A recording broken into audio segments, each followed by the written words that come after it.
ॐ अज्ञानतिमिरन्धस्य ज्ञानाञ्जनशलाकया चक्षुरुन्मिलितं येन तस्मै श्रीगुरुवे नमः।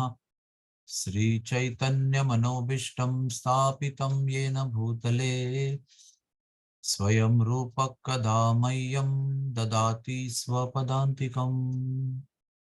श्री कृष्ण चैतन्य प्रभु नित्यानंद श्री अद्वैत गदाधर श्रीवासदि गौर भक्त वृंद।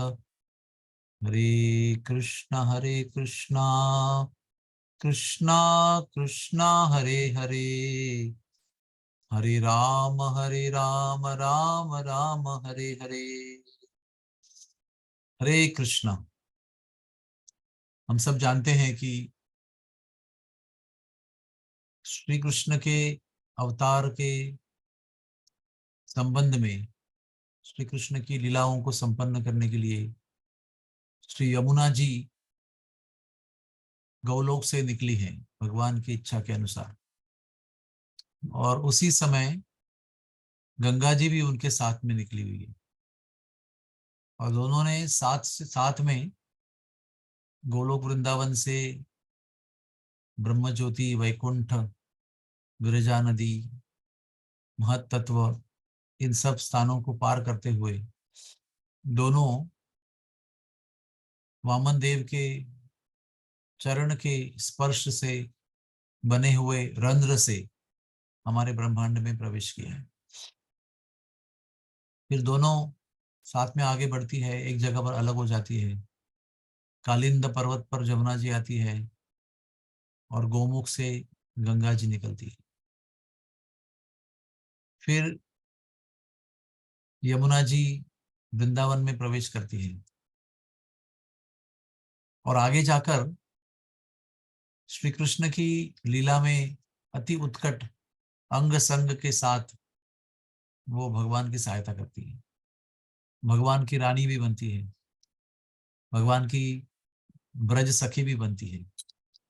ब्रजवासी होकर भगवान के लीलाओं में सहायता करती है, राधा रानी का अंश बनकर भगवान की लीला में हर समय बहुत विशेष योगदान देती है।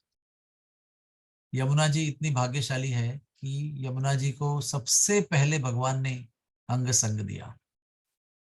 यमुना जी भगवान की असीम कृपा से और प्रेम के कारण स्वयं चरणामृत बन गई जैसे भगवान का जन्म हुआ।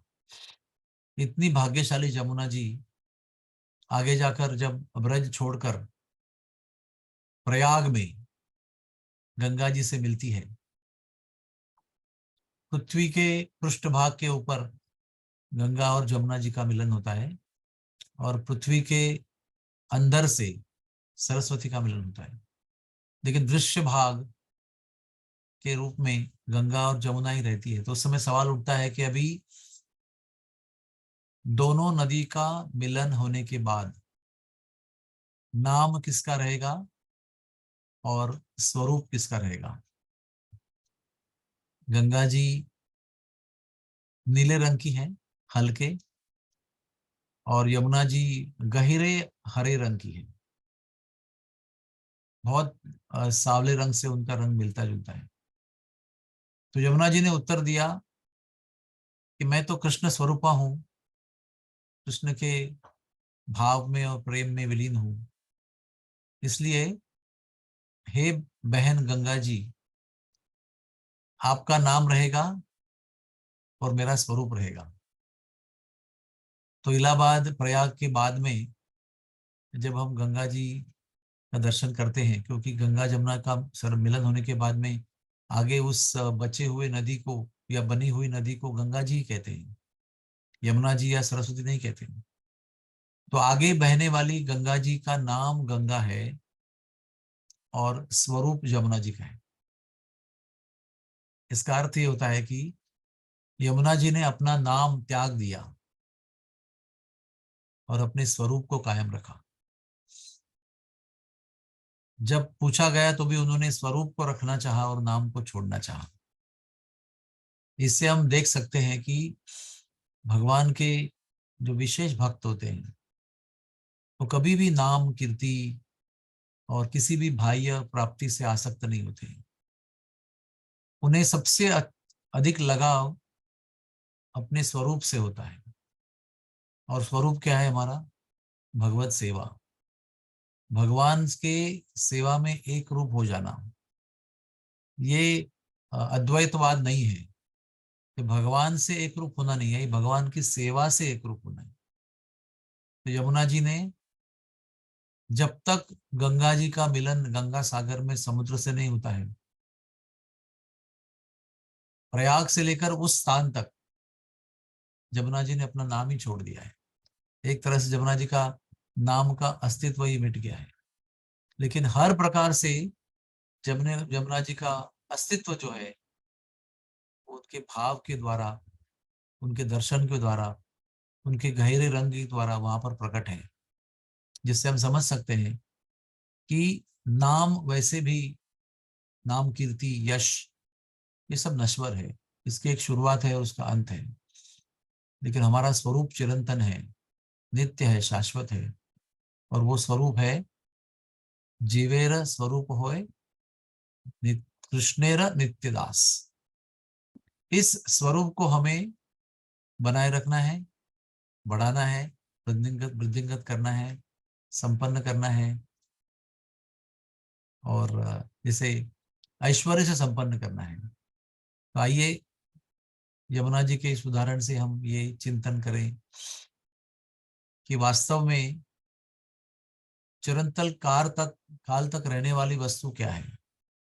वो है हमारा मूल स्वरूप, हमारा स्वभाव, हमारा भक्ति भाव, हमारा सेवा भाव जो भगवान के चरणों में है। वही शाश्वत है, और उसी को बनाए रखने के लिए हमें हमारे जीवन में हर क्षण प्रयास करना है। और वो जब प्रयास में हमारा फोकस रहेगा, हम केंद्रीभूत रहेंगे, हमारा ध्यान उसमें लगा रहेगा कि हमें किसी भी समय इन बाह्य वस्तुओं से आसक्ति नहीं बनानी है।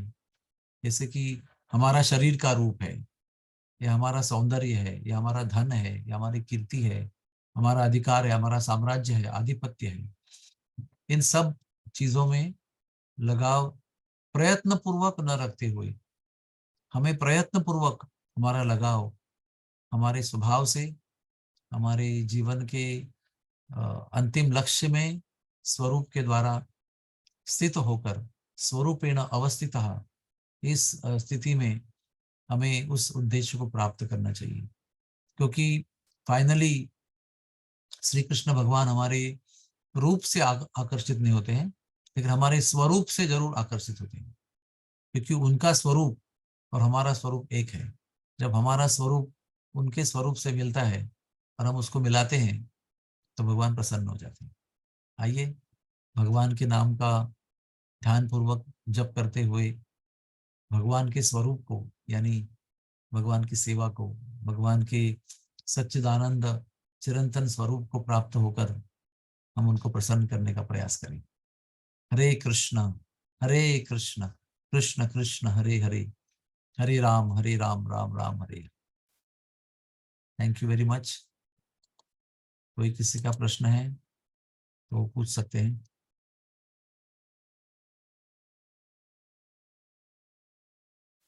Okay, thank you very much.